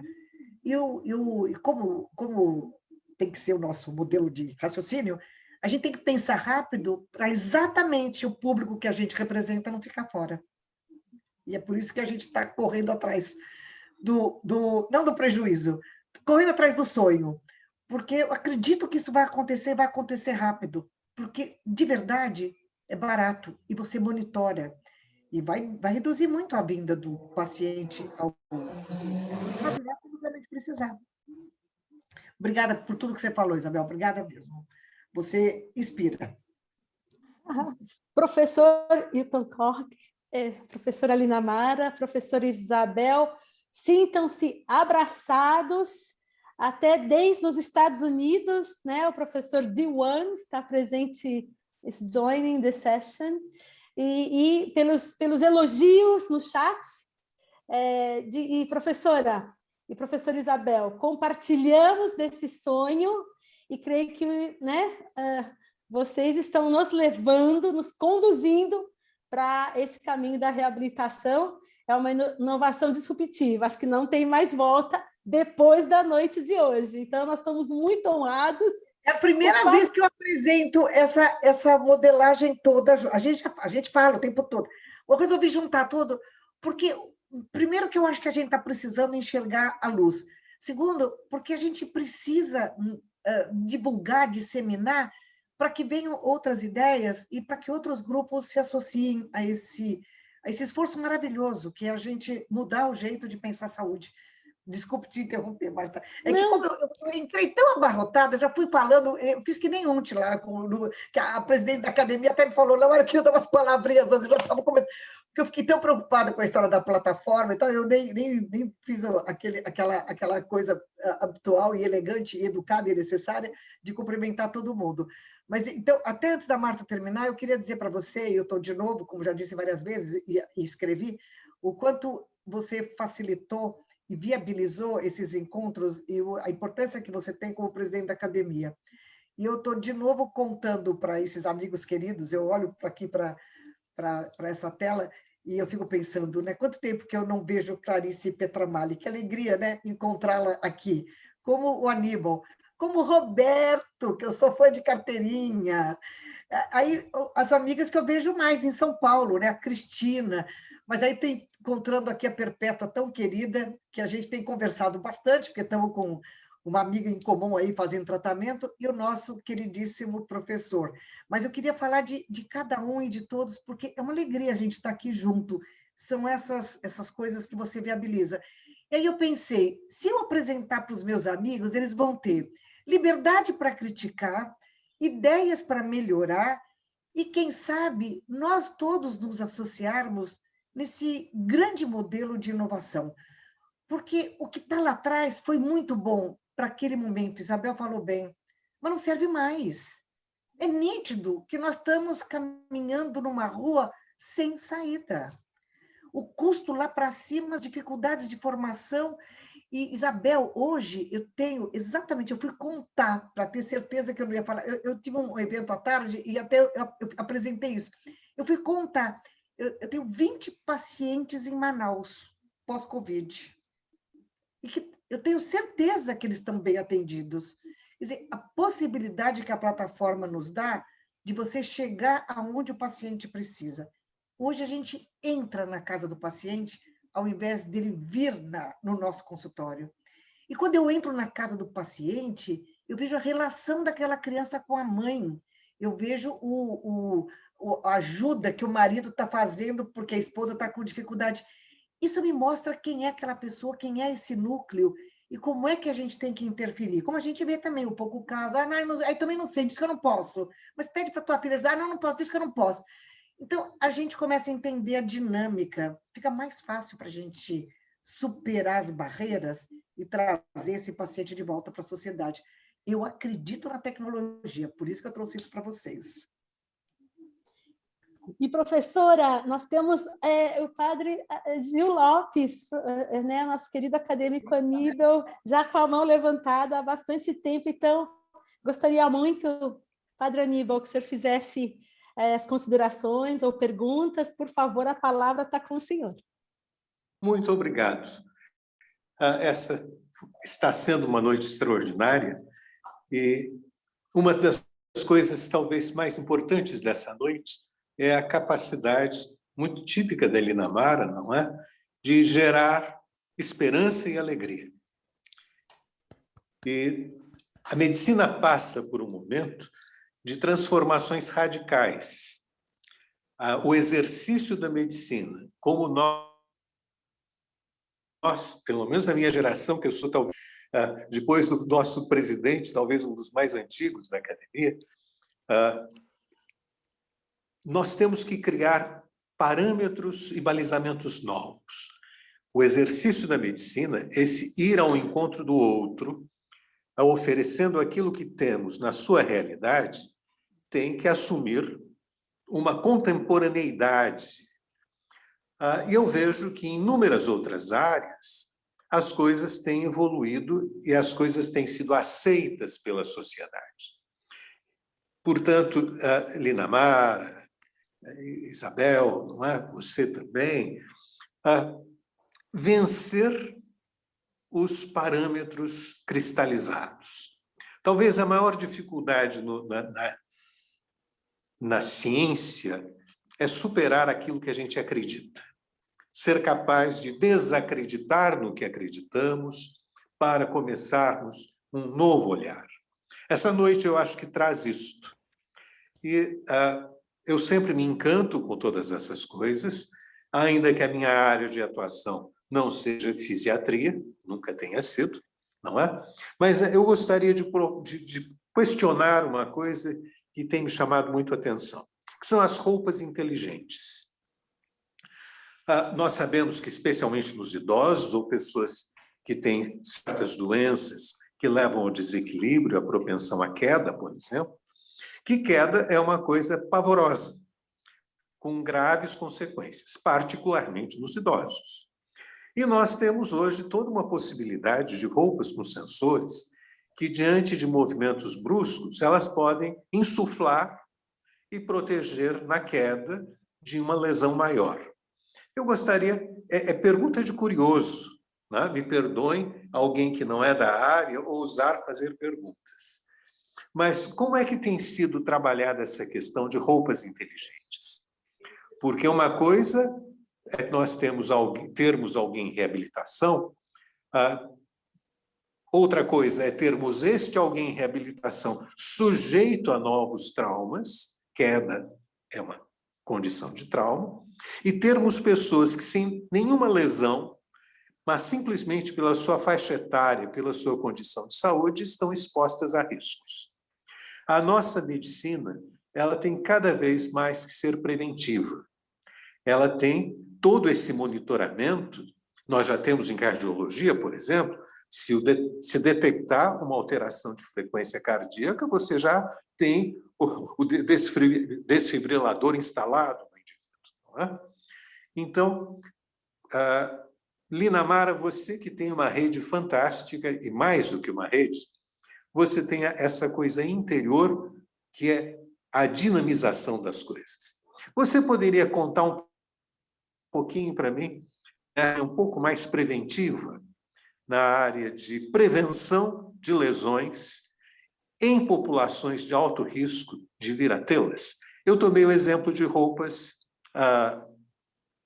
com sensores, não é? Roupas inteligentes, porque isso faz parte dessa linha de coisas ao nosso alcance econômico.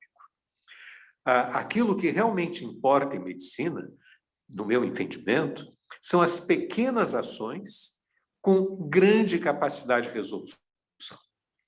A longevidade atual, ela depende de meia dúzia de remédios, alteração da sobrevida, que são antihipertensivos eficazes, baratos e de uso universal. Antidiabéticos, não é? Controladores de glicemia, baratos e de uso universal.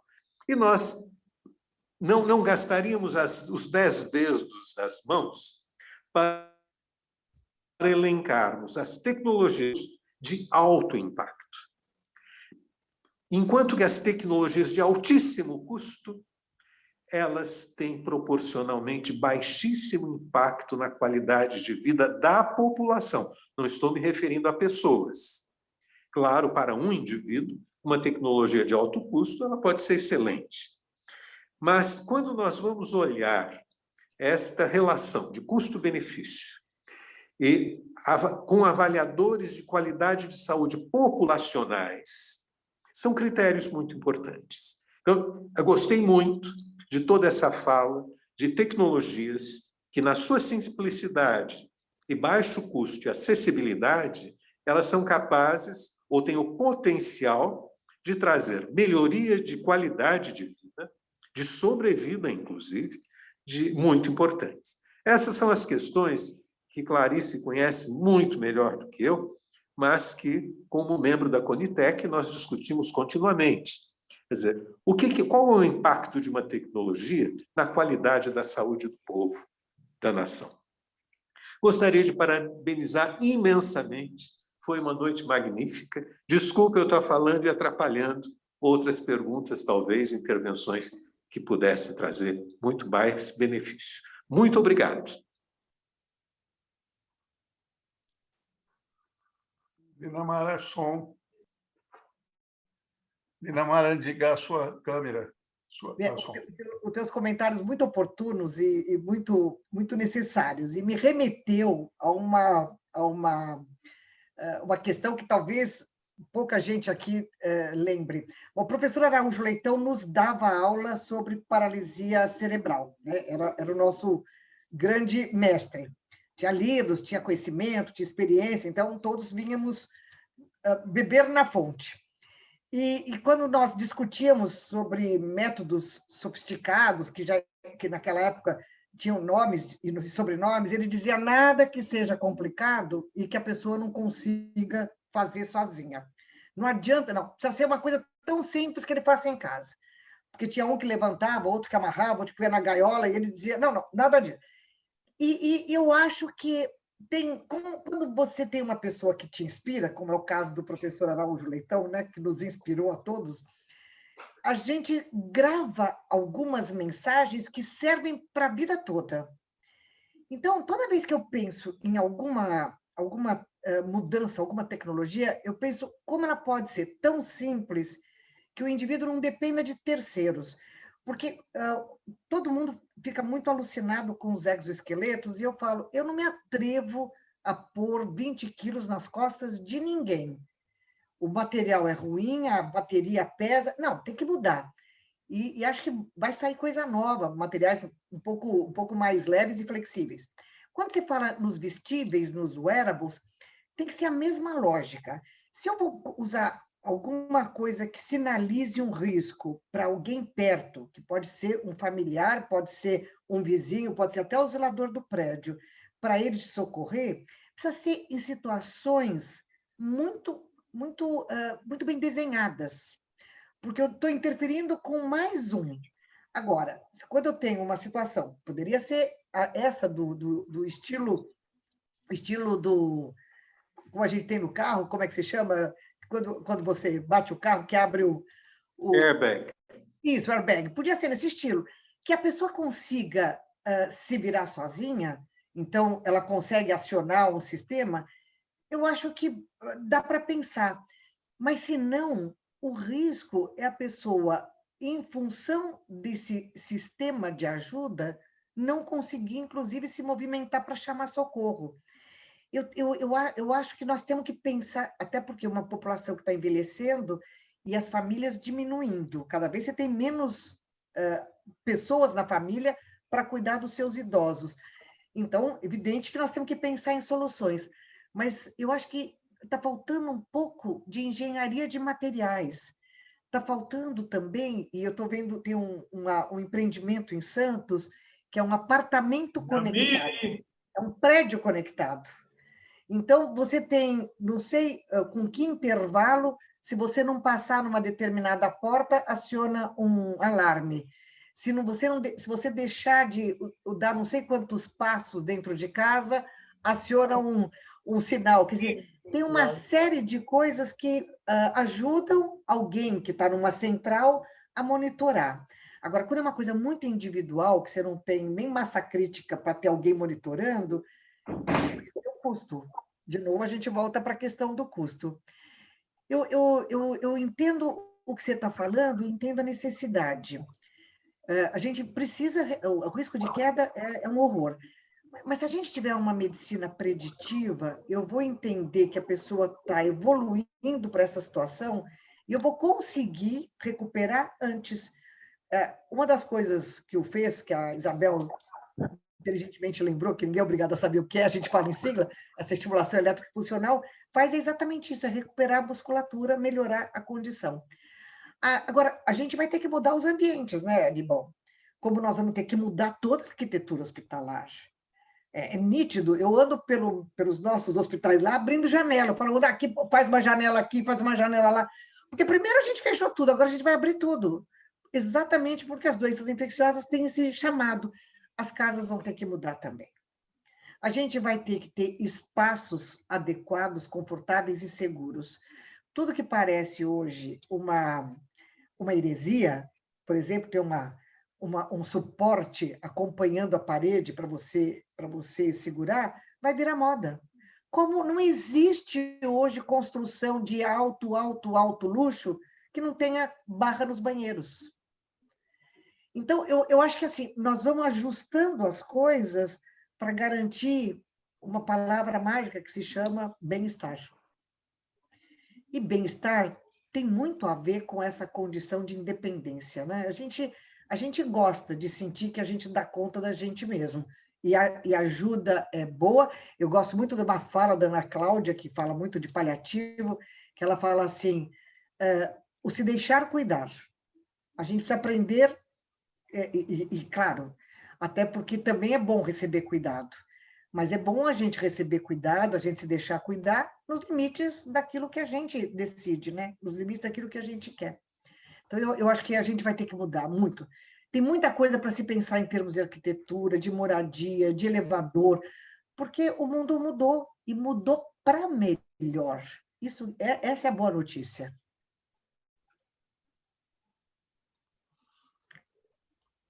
Professora Linamara, nossa, muito obrigada, exatamente, muito inspirador, não é, Padre Aníbal? E a professora Lívia Borgart também teria uma colocação, não é, professora Lívia? Você tinha levantado a mão? Quase impossível. Vocês abordaram tudo, Linamara, como sempre, excelente, inspiradora. Assim, eu queria só trazer mais uma ideia. Tudo isso que você falou, Linamara, eu acho que ainda tem um ganho, que eu até escrevi isso, que eu achei que não ia dar para falar, que eu vou ter que sair. Atrair o jovem médico. Essa tem sido a minha missão, tá?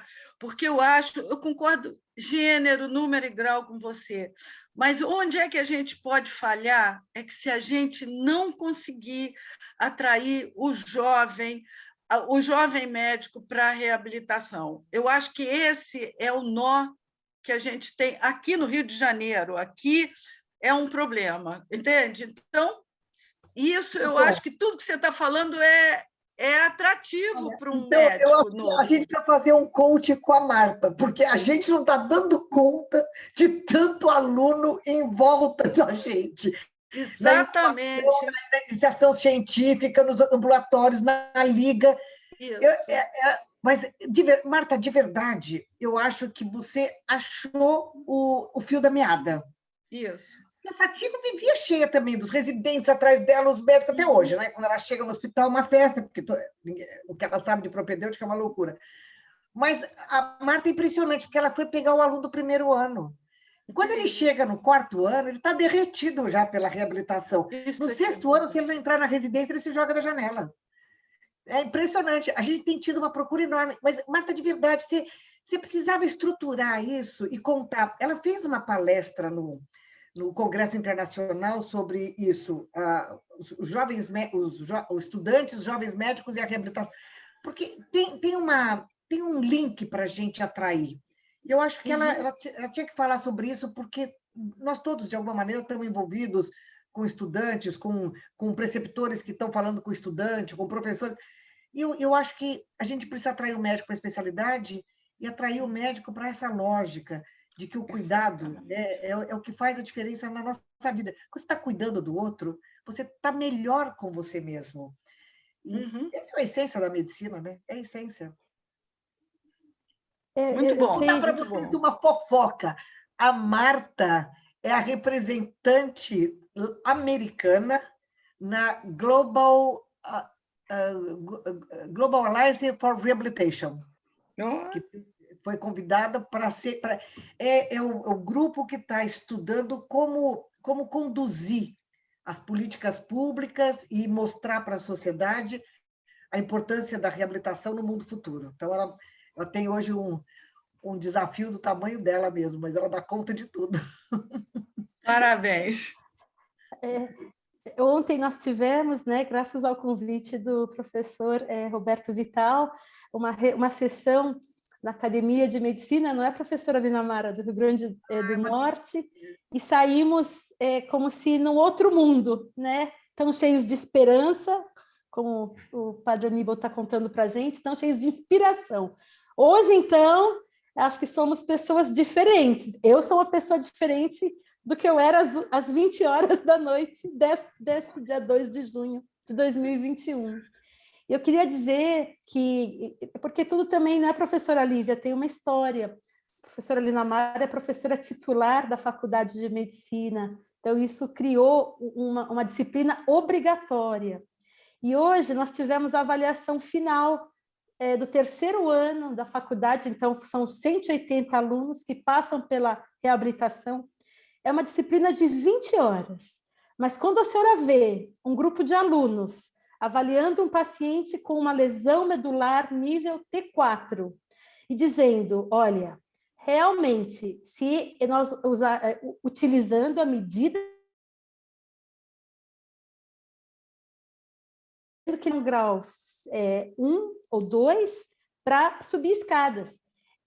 Mas se ele estiver numa escada rolante, ele vai ser 6. como a medida, né, da independência funcional, nós usamos o nível menor, então, assim, esse grau de análise e interpretação com 20 horas. Então, vamos usar as palavras sábias da professora, vamos acreditar que é possível. E como ela mesma falou, não é um ou outro, mas é o grupo.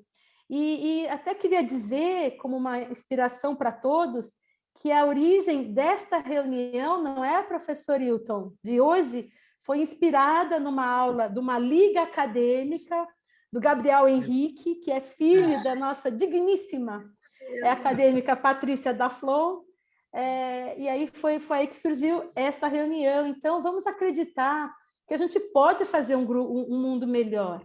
Para quem viveu, não é, professora Satiko, no porão da ortopedia, literalmente massacrados, pisados. E hoje, né, viver num mundo de reabilitação que é melhor do que muitos centros no mundo inteiro. Professor Dawan, I'm sorry to say, but we are CARF accredited, and we are recognized as amongst the 3 best rehabilitation centers as of all CARF accredited. And this is produced by Professor Linamara. Ela é a fonte inspiradora e fez acontecer num espaço de tempo que no mais remoto sonho, eu como médica residente, jamais pensei que eu ia ver. E nós vimos. E hoje faz exemplo para o mundo todo, no Brasil. Então, por que não seguir essa visão visionária e ver aquilo que é possível, mesmo que ainda seja pequeno, ao invés de focar sempre a nossa atenção naquilo que não temos, né? E acho que as palavras do Padre Aníbal sempre levam, a fonte de tudo é o que a professora tem e dá, é o amor ao próximo e a generosidade. Já dizia um paciente nosso, né, professora em comum, que parece que Jesus Cristo era fisiatra, porque ele cuidava de paralisias, de cegos, de surdos. Então, que possamos usar a força divina como uma força para nos ajudar e nos unir, não é? Olha, eu fiquei assim, maravilhada. E eu tenho o privilégio de conviver o dia a dia com a professora. E tudo que ela fala hoje, para mim, foi inovação. Obrigada, professora. E obrigada, professora Isabel, pelos comentários e a moderação divinas. E professor Hilton, aqui acho que eu faço as minhas palavras do professor Dawan pela sua outstanding leadership. É uma liderança que também nos leva para esse mundo melhor. Muito obrigada. Gostaria de aproveitar, né, para agradecer à professora Linamara, né, os componentes aí da Academia Brasileira que participaram da reunião aqui da Academia de Medicina do Rio Grande do Norte. Foi uma brilhante palestra ontem e hoje também. Parabéns, professora Linamara, obrigado por tudo. Gratidão eterna. Vocês são amigos queridos, vocês são muito generosos. Obrigada a todos vocês, foi uma noite deliciosa. Muito obrigado a todos. Vou passar a palavra ao nosso presidente de honra, se ele quiser dizer alguma coisa. Ana Valéria veio aí com o acadêmico Araújo Leitão, não quer falar. Tá bom. Então, vamos lá. Marta, muito obrigado. Você realmente foi brilhante, porque eu assisti, eu estava vendo essa questão aí de ensino, né? E o Gabriel entrou na nossa história, porque o Gabriel é filho da Patrícia, acadêmica Patrícia, e o Gabriel criou um grupo de alunos, né, de colegas, né, e convidaram a Marta para falar. E me convidou para eu assistir. E eu assisti e fiquei maravilhado, encantado com a palestra da Marta, porque ela deu uma aula sobre reabilitação, certamente o que faz na faculdade. Então, eu falei, então, a gente precisa, nós temos aqui no grupo, né, um radiologista e vários outros especialistas, e precisava, então, que a nossa academia, que chama de reabilitação, que as pessoas começassem a trabalhar este assunto, né? Já fizemos algumas coisas filosóficas e tal, mas eu acho que essa é realmente a matriz da nossa academia, né? Então, eu acho que aquela palestra que você deu para os meninos, eu acho que ela foi muito legal, muito boa, não é? E, então, te convidei para organizar esse evento de hoje, né? Linamara não tem como falar, uma professora titular da maior universidade do país, uma mais conceituada, né?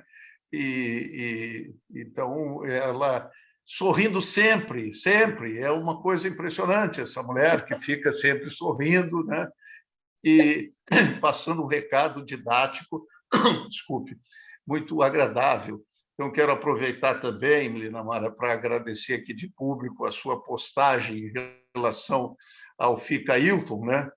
Que foram 63 acadêmicos que se manifestaram, inclusive o nosso estrangeiro aí mandou uma mensagem bonita para também, ele, apesar de não votar, ele estava junto, né?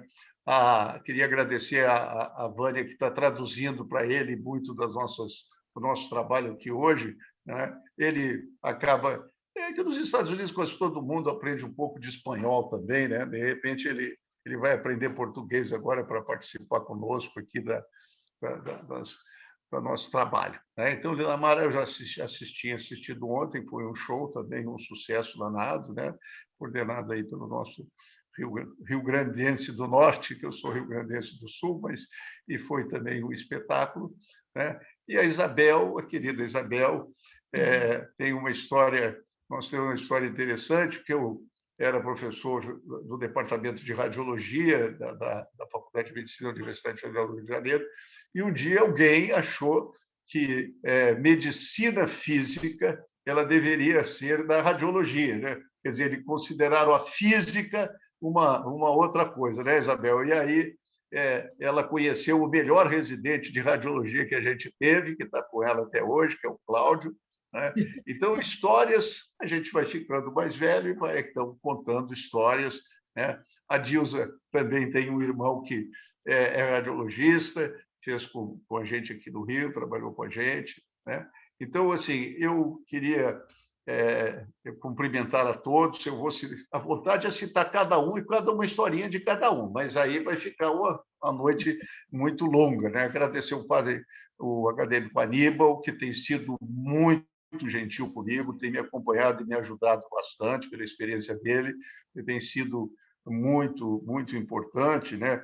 O Paulo Rebelo, sempre que eu tenho alguma dúvida, eu pergunto para ele manda isso, loguinho já manda respondendo o que a gente precisa saber, né? O Mauro, ex-presidente, também eu me apoio nele, porque ele passou também 4 anos como presidente, então isso tudo ajuda bastante, né?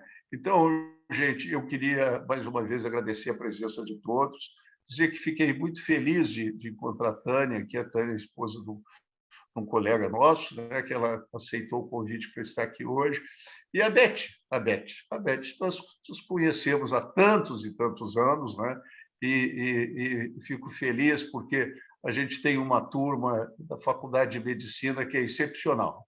Todo mundo deve ter, mas a nossa realmente é excepcional, e eu fico muito feliz que tenha uma representante aqui conosco hoje à noite, e queria agradecer muitíssimo.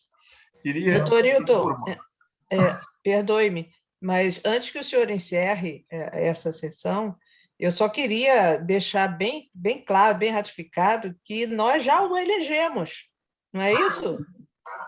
Já está eleito.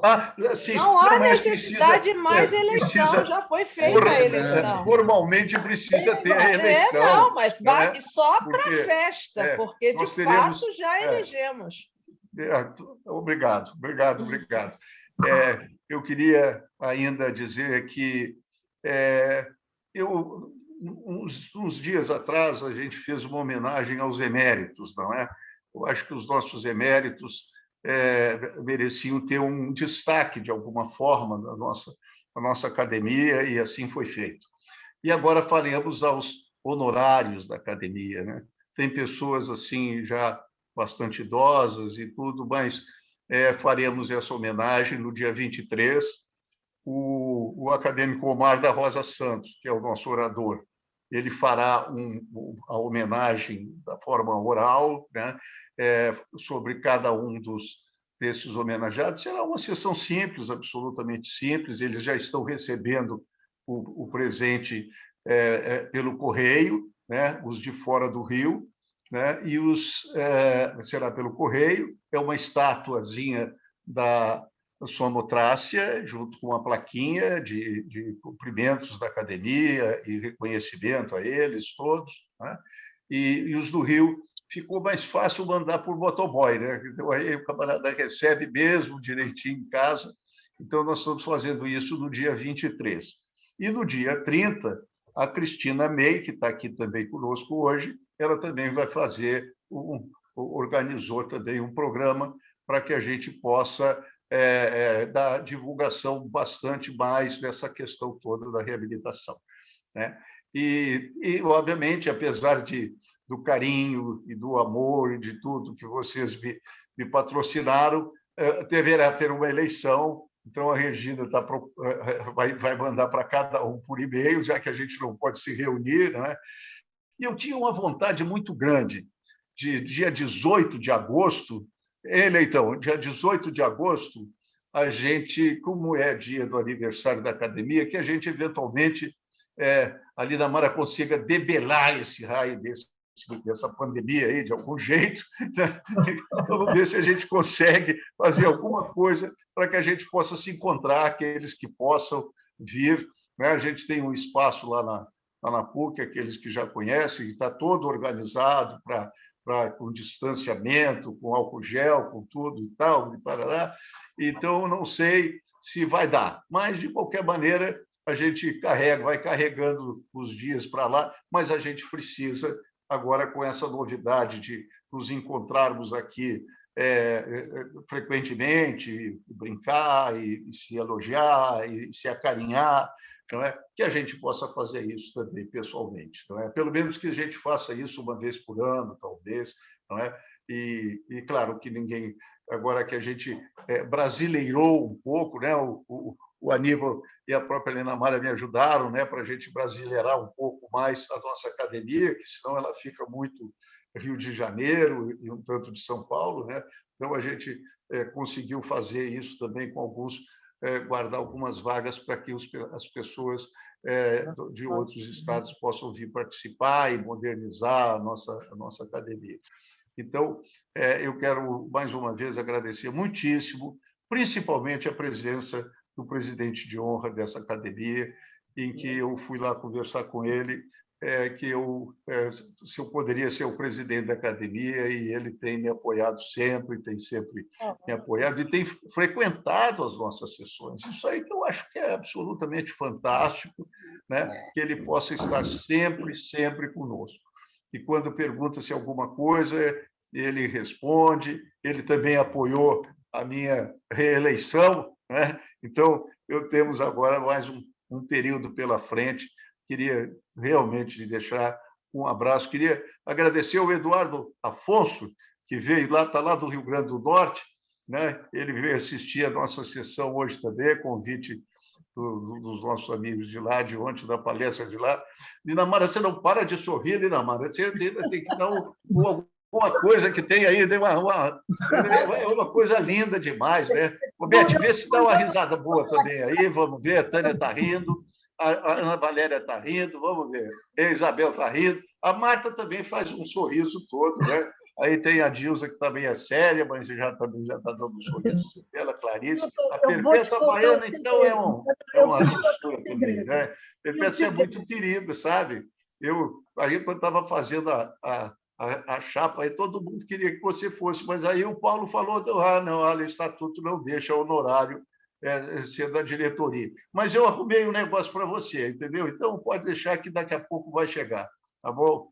Eduardo, gente, vamos lá, boa noite, então, muito obrigado pela presença de todos, um carinho, um abraço grande, bem apertado, bem carinhoso, e um beijo na bochecha de todo mundo, tá bom?